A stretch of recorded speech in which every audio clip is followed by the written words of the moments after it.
Hi, welcome to another folktale slash fairy tale. The folktale slash fairy tale we're going to do today is Thumbelina. Now I'm going to tell you the story of Thumbelina. Once upon a time, there was a woman who had no children, but she wished that she had a child. One day, a witch visited the woman's home, and the woman told the witch that she wanted a child. So the witch gave her a magical barley grain and told her to plant it and wait, because the next day there will be a flower containing a child. The woman waited, and the next day there was a girl inside the flower barely an inch tall and no taller than a thumbnail. So the woman named her Thumbelina. Unfortunately, Thumbelina's life with the woman didn't last long because she was kidnapped by a toad and he brought her to his home and pressured her to marry him just because she was pretty. Luckily, Thumbelina escaped by riding on a lily leaf through the stream. Unluckily, she gets abducted by a beetle who also wants to marry her because she's pretty, but she didn't love him. The other beetles thought Thumbelina was ugly because she was different, with only 2 legs and no wings, unlike them. The beetle rejected her because he was easily swayed by their opinions. Thumbelina ran off in tears because she knew for a fact that she wasn't ugly.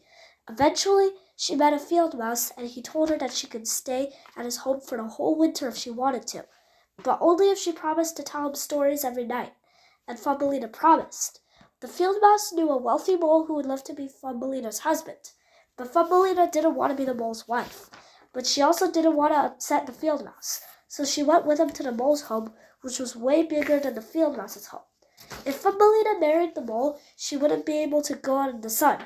Another reason why she didn't want to marry him, aside from the fact that she didn't love him.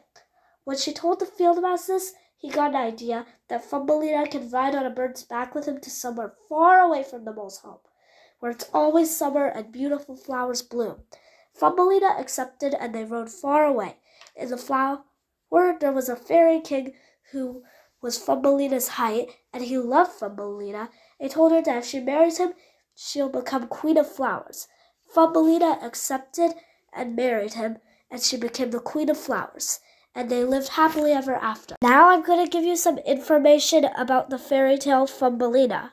Thumbelina was written by Danish author Hans Christian Andersen. The ending, I would say, it's happy since Thumbelina became the queen of flowers in the end. And the lesson is that kindness is its own reward. And that was the story of Thumbelina. So if you liked the story, like and subscribe.